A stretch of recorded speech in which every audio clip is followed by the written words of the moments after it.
Hello again. I'm here to continue the talk on the process of ACUDETOX, ACUDESTRESS, and I'm going to start where I left off the last time, where I began to talk about the liminal phase.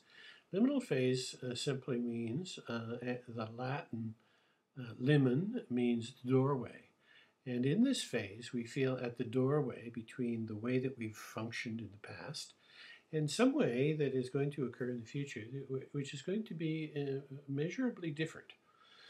But there is a middle place in which we have not all of the components of the past and not all of the components of the future yet, and we're kind of wandering around in the middle.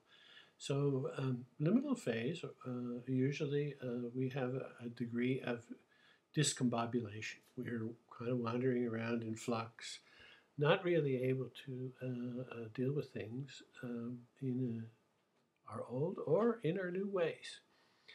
And this is all right. It's a very temporary period, and it's something that other forms of treatment struggle with, because usually this is where we come into resistance. We don't like this phase of not functioning very well, and so we resist by going back to our old ways with renewed vigor.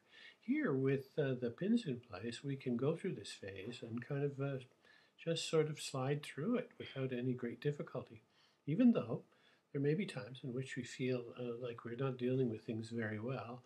Still, there's a part of us that is kind of watching this from a distance and feeling rather good about where things are going with it. Dr. Prigogine won the Nobel Prize in Chemistry in 1977 for his theory of dissipative structures. It was after that that people began to realize that this was a model that was appropriate for describing change, and particularly human change. And much has been made of this since by various authors who have used this theory to describe phenomena that were previously not easy to understand. So let's talk about human change here, because this is exactly what happens in ACUDESTRESS. What basically happens is that we begin to experience what Prigogine calls perturbations. Perturbations are where our brain energy, where the energy of our brain is normally going along very smoothly with a little bit of fluctuation.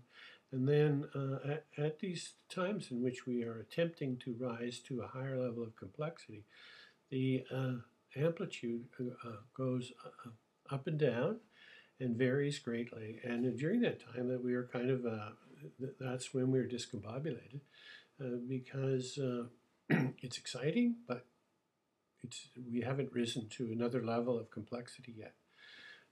So this is one of the difficulties of usual methods of treatment, in which we find that we are tending to resist at this point.